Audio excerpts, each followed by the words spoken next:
मतलब यार qualifier one हारने के बाद में किसने सोचा था कि हैदराबाद जो है वो क्वालिफायर टू जीत कर एक बार फिर से केकेआर से भिड़ेगी। एक उम्मीद जरूर थी, लेकिन बहुत छोटी सी उम्मीद थी। वो उम्मीद कोई बहुत बड़ी नहीं थी, क्योंकि जिस तरीके से राजस्थान की पूरी शुरुआत रही थी, हालांकि बाद में उन्होंने मोमेंटम खो दिया था, और बेंगलुरु ने जिस तरीके से लगातार 6 मैच जीते थे, ऐसा लग रहा था कि दोनों टीमें भारी हैं।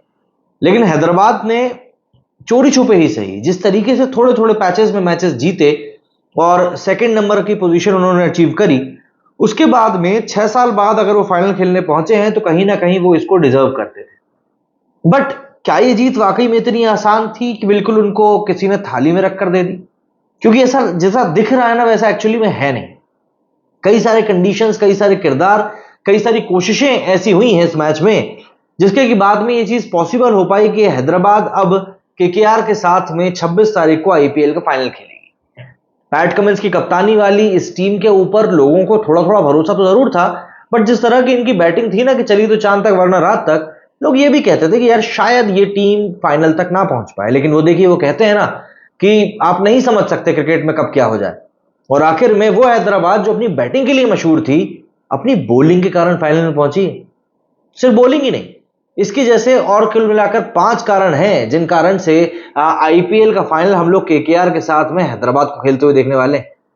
अगर हम लोग इन सिनेरियोज की बात करें तो सबसे पहली बात तो यही आ जाती है भैया, स्पिनर्स का सरप्राइज।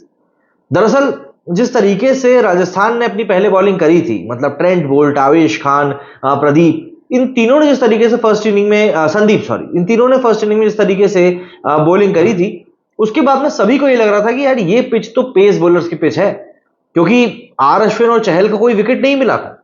तो ऐसे में सब यही एक्सपेक्ट कर रहे थे कि यार ये तो पेस बॉलर्स की पिच है। अच्छा, और सनराइजर्स के बाद में पेस बॉलर्स अच्छे खासे थे। खुद पैट कमिंस की आप बात कर लीजिए, इसके बाद में आप टी नटराजन की बात कर लीजिए, आप भुवनेश्वर की बात कर लीजिए, आप जयदेव उनादकत की बात कर लीजिए। बट वो कहते हैं ना, सरप्राइज तो सरप्राइज होता है। भैया शहबाज और अभिषेक जिस तरीके से दोनों ने बीच के ओवर से बॉलिंग करी, मतलब इन दोनों ने इन टोटल 8 ओवर बॉलिंग करी। इन 8 ओवरों में दोनों ने मिलाकर सिर्फ 47 रन दिए। 3 विकेट शहबाज ने लिए, 2 विकेट अभिषेक ने लिए, और यकीन मानिए क्या विकेट लिए। मजा आ गया इन दोनों की बॉलिंग को देखकर। और जब मिडिल ओवर्स में आपके 8 ओवर में सिर्फ 47 रन बने, तो ये ऑब्वियस हो जाता है कि भैया आप जो हो कहीं ना कहीं चोक कर गए हो। और ये जो सरप्राइज एलिमेंट अपनी तुरुप के मतलब की तरह पूरा तरीके से निकाला पैट कमिंस सामने वाली टीम के लिए, वहीं से बात क्लियर हो गई थी कि यार यहां पर कुछ ना कुछ तो गेम अब अलग होने वाला है।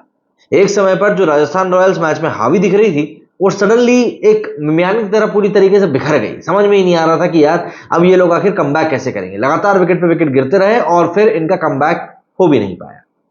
तो स्पिनर्स का सरप्राइज तो बहुत ही ज्यादा काम आया, लेकिन स्पिनर्स का सरप्राइज तभी चल पाया जब वहां पर ड्यू फैक्टर नहीं आया। जी हाँ, जो दूसरा सबसे बड़ा फैक्टर है वो है ड्यू का ना गिरना। दरअसल चेपॉक में उम्मीद की जाती है कि सेकेंड इनिंग्स में ड्यू जरूर आएगी, और यही एक बड़ा कारण था कि संजू सैमसन ने भी टॉस जीतते ही सबसे पहले बॉलिंग करने का फैसला किया था, क्योंकि वो नहीं चाहते थे कि उनके बॉलर्स को ड्यू का सामना करना पड़े। दरअसल जब बॉल गीली हो जाती है ड्यू गिरने के कारण, तो बॉल को ग्रिप करना बहुत ज्यादा मुश्किल हो जाता है। ऐसे में स्पिनर्स बॉल नहीं डाल पाते, और क्योंकि ग्रिप नहीं होती बॉल, साथ ही साथ जो पेस बॉलर्स होते हैं वो स्लोअर डिलीवरी का उतना अच्छा से उपयोग नहीं कर पाते, साथ ही साथ यॉर्कर फेंकने में भी काफी ज्यादा दिक्कत आती है। तो एक बात क्लियर थी, ड्यू नहीं गिरी तो बॉलर्स पूरी ताकत के साथ में टूट पड़े।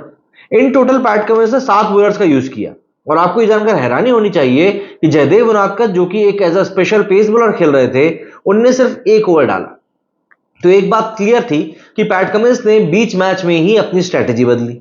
तो इसी के साथ में जो तीसरा हमारा फैक्टर सबसे बड़ा आ जाता है वो है पैट कमिंस का कप्तानी। दरअसल पैट कमिंस ने जिस तरीके से कप्तानी करी वो बहुत ज्यादा विश्वसनीय था। एक प्लेयर के तौर पर, एक कप्तान के तौर पर आपका सबसे बड़ा काम होता है गेम को लेकर अवेयर रहना। गेम को लेकर अवेयर रहने से मेरा मतलब यह है कि आपको ये समझ में आना चाहिए कि किस सिचुएशन में आपको क्या करना है, और किस सिचुएशन में आपका कौन सा प्लेयर आपको सबसे ज्यादा परचेज दे सकता है। इस चीज के लिए महेंद्र सिंह धोनी भी काफी मशहूर थे, क्योंकि वो कई सारे डिसीजंस ऐसे लेते थे जिनको देखकर ऐसा लगता था कि यार ये तो कोई सोच भी नहीं सकता था। ठीक ऐसा ही आज के मैच में हुआ। किसी ने पहली इनिंग को देखकर ये इमेजिन नहीं किया था कि सेकेंड इनिंग्स आते आते बॉल इतनी ज्यादा टर्न करने लगेगी। ऐसे में जैसे ही पैट कमिंस ने देखा कि यार यहां पर तो ये वाला सिनेरियो बैठता हुआ दिख रहा है, वो अभिषेक शर्मा जिसने कि इस टूर्नामेंट में अभी तक बॉल को हाथ भी नहीं लगाया था, या इतनी तरीके से तो नहीं लगाया था कि 4 ओवर ही फेंकने पड़ जाए, उसको यहां पर बॉल पकड़ा दी। एंड जाहिर सी बात है सरप्राइज एलिमेंट यही साबित हुआ, बॉल बेहतरीन टर्न ले रही थी और फिर उसके बाद शहबाज और अभिषेक ने जुगलबंदी में जो किया वो तो मैंने आपको बताया ही। अब यहां पर आपको पैट कमिंस को ही शाबाशी देनी पड़ेगी, एक कप्तान के रूप में स्पिनर्स, वो भी ऐसे जिनको कि आपने बहुत ज्यादा यूज किया नहीं है टूर्नामेंट में, उनको एक क्वालिफायर जैसे बड़े मैच में यूज करने के लिए आपको जिगरा चाहिए। और फिर पैट कमिंस जो कि ऑलरेडी पिछले एक साल के अंदर अंदर world cup, world test championship जीत चुके हैं, उनके अंदर कुछ तो बात होगी कप्तानों वाली जो वो डिसीजन भी ले पाए। और अब कोई बड़ी बात नहीं है अगर वो आईपीएल की ट्रॉफी के ऊपर भी अपना हाथ रख दे। वैसे भी हैदराबाद की जब जब बात होती है तो भैया जो ऑस्ट्रेलियाई कप्तान है इनके, वो हमेशा ही टॉप पर रहते हैं। मतलब एडम गिलक्रिस्ट के रहते हुए डेक्कन चार्जर्स जब इनका नाम था तब इन्होंने ट्रॉफी उठाई थी। इसके बाद आई थिंक 2016 में डेविड वार्नर की कप्तानी में उठाई थी। और अब पैट कमिंस है जो एक बार फिर से सनराइजर्स हैदराबाद को फाइनल में लेकर पहुंचे। यहां पर बहुत बढ़िया कंडीशंस क्रिएट कर दी हैं पैट कमिंस ने, और जिस तरीके से पूरी चीजें हुई, मतलब आप एक प्रोफेशनलिज्म को भी एक फैक्टर मान सकते हैं। फील्डिंग की आप बात कर लो, बॉलिंग की आप बात कर लो, इन दोनों ही एस्पेक्ट में कहीं ना कहीं जो राजस्थान के बैट्समैन को चोक करने का काम हुआ वो काफी ज्यादा शानदार था। दरअसल एक पॉइंट आया था जो हम लोगों ने बात करी अभिषेक और शहबाज की बॉलिंग के टाइम पर। उस टाइम पर एक एक काफी अच्छा ऐसा दौर आया था जबकि ना राजस्थान के प्लेयर्स बाउंड्रीज हिट नहीं कर पा रहे। तो ऐसे में हो ये रहा था कि इनके ऊपर एक अननेसेसरी का प्रेशर क्रिएट हो रहा था। अगर हम इस आईपीएल की बात करें तो 176 का जो स्कोर है चेज करने के लिए वो बहुत बड़ा माना नहीं जाता, क्योंकि इस आईपीएल में हम लोगों ने 200 के ऊपर के स्कोर्स को ही चेज होते हुए देखा है।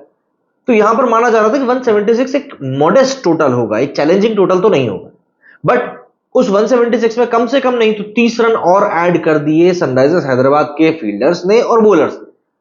बॉलर्स ने जिस तरीके से प्रोफेशनली बॉलिंग करी और फील्डर्स ने जिस तरीके से प्रोफेशनली फील्डिंग करी, उसने वाकई में सनराइजर्स हैदराबाद को एक एक्स्ट्रा एज दे दिया कि यार इस तरीके से अगर हम खेलते हैं तो हम सामने वाली टीम को जरूर चोक कर देंगे। और देखिए हुआ भी रही। एक बार जहां पर सामने वाली टीम ने चोक किया उसके बाद फिर वो उस प्रेशर को ही नहीं झेल पाए जो रन रेट के बढ़ते हुए उनके ऊपर बनता जा रहा था।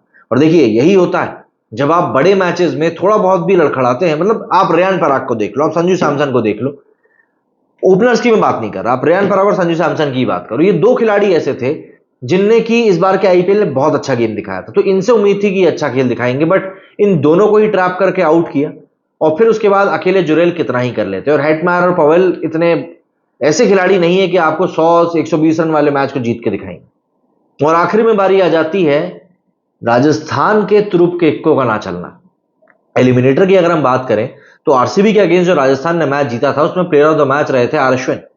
अश्विन ने उस मैच में शानदार बॉलिंग करी थी। और चहल को तो हम जानते ही हैं, ना सिर्फ राजस्थान के लिए बल्कि आईपीएल के भी वो एक चैंपियन बॉलर है। ऐसे में राजस्थान की बॉलिंग सॉर्टेड थी, 3 पेस बॉलर्स, 2 स्पेशलिस्ट स्पिनर। लेकिन अगर आपके 2 स्पिनर्स ही फेल हो जाएं तो मतलब अश्विन को इतनी मार पड़ी कि क्या ही बताऊं। ऐसा लग ही नहीं रहा था कि बंदा पिछले मैच में मैन ऑफ द मैच था। अश्विन और चहल ने मिलकर जो 8 ओवर डाले उन दोनों ने 8 ओवर्स में 77 रन दिए, ऑलमोस्ट 10 की इकोनॉमी रही। एंड सबसे बड़ा फैक्टर जो रहा वो ये कि इन दोनों ने कोई विकेट नहीं लिया। हालांकि हैदराबाद की जो बैटिंग थी वो स्ट्रगल कर रही थी, बट उसके बावजूद भी इन दोनों को विकेट ना मिलना एक बहुत बड़ी वजह रही कि हैदराबाद 175 के स्कोर तक पहुंच पाई एंड इवेंचुअली राजस्थान उस स्कोर को चेज नहीं कर पाई। मतलब आप 36 रन से हारे एक क्वालिफायर में, ये एक बड़ा नंबर होता है। आप ये नहीं कह सकते कि यार हाँ ठीक है हम हार गए, नहीं, ये एक बड़ा स्कोर था जिसके अगेंस्ट आप हारे। क्या कहना चाहेंगे आप हैदराबाद की इस जीत को लेकर, क्योंकि जीत तो वाकई में नवाबी हुई है। मेरे इस वीडियो फिलहाल उतना ही। जय हिंद, जय भारत।